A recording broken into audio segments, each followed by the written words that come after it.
بسم اللہ الرحمن الرحیم۔ اللہم صلی علی محمد و آل محمد طیبین الطاہرین المعصومین اجمعین۔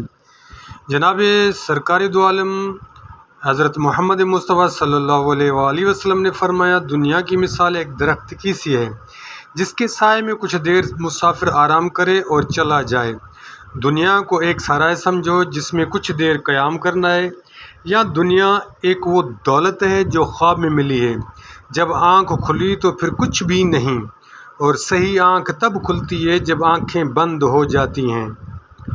مولا کائنات علی بن ابی طالب علیہ السلام فرماتے ہیں کہ زاہدوں سے کہتے ہیں کہ لمبی امیدوں کو دل سے دور کرے، خدا کی نعمتوں کا شکر ادا کرے، حرام کاموں سے پرہیز کرے۔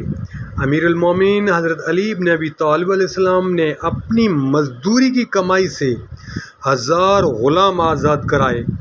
حضرت امام جعفر صادق علیہ السلام نے فرمایا کہ جو ہری سے دنیا ہے اس کی مثال ریشم کے کیڑے کی طرح ہے کہ جس قدر زیادہ ہوتا جائے گا اسی قدر قید و بند بڑھتی چلی جائے گی، جب تک مر نہ جائے رہائی مشکل ہو جائے گی۔ ہری سے دنیا کی مثال اس بکری کی سی ہے جس کی ہرس اس کو سبزہ زار میں لے جاتی ہے، خوب کھاتی اور خوب فربا ہو جاتی ہے۔ یہ فربئی ہی اس کے ذبح ہونے اور موت کا سبب بنتی ہے۔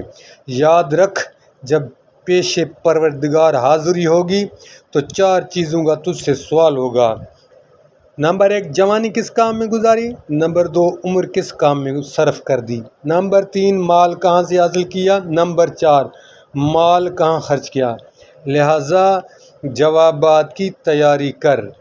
کتاب کا نام عین الحیات، مؤلف علامہ محمد باقر مجلسی علیہ الرحمہ۔ السلام علیکم ورحمۃ اللہ وبرکاتہ۔ اللہم صلی علی محمد و آل محمد طیبین الطاہرین المعصومین اجمعین۔